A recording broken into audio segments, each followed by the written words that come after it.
Mendatangi makam dan mendoakan orang yang sudah menghadap Allah Subhanahu wa Ta'ala adalah sebuah resam yang sudah hidup secara turun-temurun. Kenduri di kuburan atau disebut dengan kenduri cerat ada hampir di setiap daerah di Aceh. Dalam bentuk tradisi, ia dilakukan pada hari-hari tertentu, misal menjelang puasa Ramadan dan tatkala tiba hari raya, baik Idul Fitri maupun Idul Adha. Dalam bentuk resam, kegiatan tersebut memiliki perbedaan antara satu daerah dengan daerah lain. Akan tetapi, semua sepakat menyebutnya dengan istilah kanduri cerat atau jauh cerat. Kebiasaan kanduri cerat tampak semarak pada hari raya Idul Fitri. Daerah tertentu sudah memulai kanduri cerat sejak hari raya kedua, tetapi ada juga yang baru melakukan kanduri cerat di hari ketiga Syawal. Inilah salah satu bentuk resam yang disebut lain padang, lain belalang, lain lubuk, lain pula ikannya. Tradisi ini dimulai di Aceh sejak abad ke-15 Masehi. Intinya, kebiasaan berdoa bersama dan kanduri cerat ini sudah berlangsung sejak lama dan berlaku saban tahun. Sehari sebelumnya, para warga yang menyelenggarakan kanduri cerat tersebut berbelanja di pasar.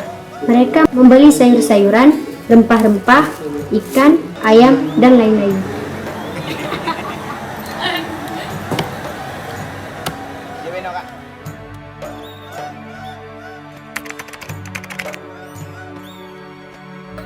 Mungkin tentang asal-usul kanduri jeratnyan, berhubung masyarakat Tanjung Aceh kan 99% agama Islam. Mungkin agama Islam kan dominan dengan doa. Karena doa kan senjata bagi orang mukmin. Jadi seluruh masyarakat Aceh yang kadang-kadang wati umum juga di ada mau Ramadan lagi nyo. Jadi gadakan kanduri jerat.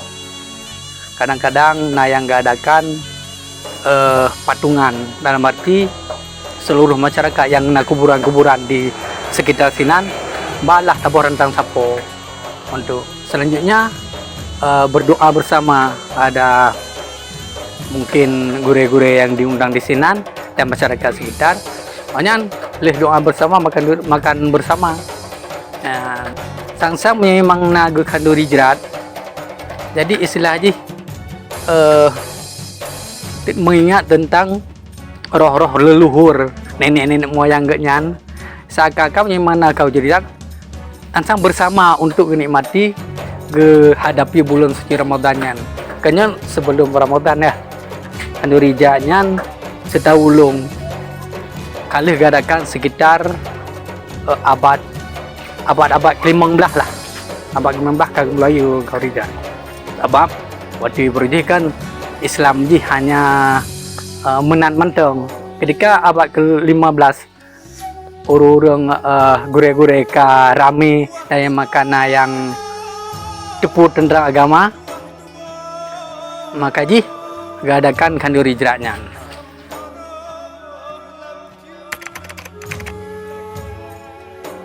Kalau rasa makna daripada kanduri jeratnya hana ji berarti bermakna untuk doa bersama kepada seluruh arwah para leluhur nenek moyang yang kadang-kadang katrip kedahului gedanyo. Jadi kata kanduri bersama untuk doa bersama, mengakna sebuah keyakinan untuk diterimanya doa orang yang berdoa di kanduri jerat tersebut. Mudah-mudahan yang di dalam jerat almarhumah yang awal meninggal bejik sebagai amal tambahan kepada almarhumah yang duluan mendahului kita.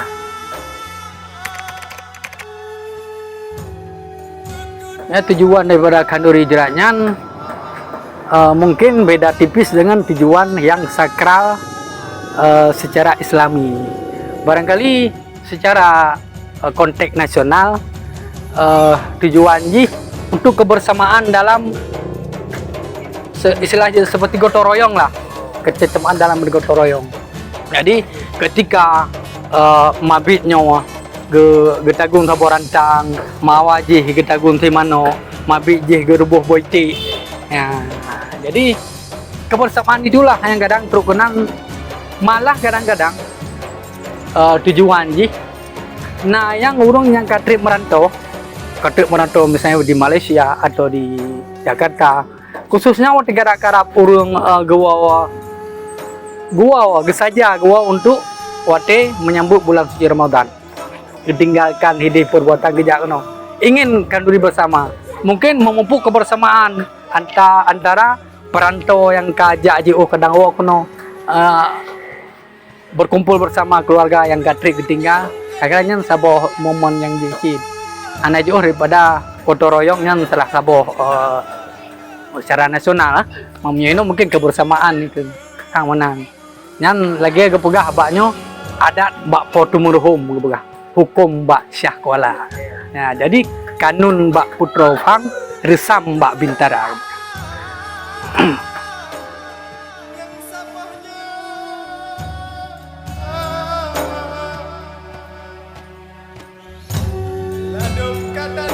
Setelah saya mempelajari dan mendalami kanduri jirat ini, kekompakan dan kebersamaan yang dilakukan oleh masyarakat sangat kompak dan tangguh.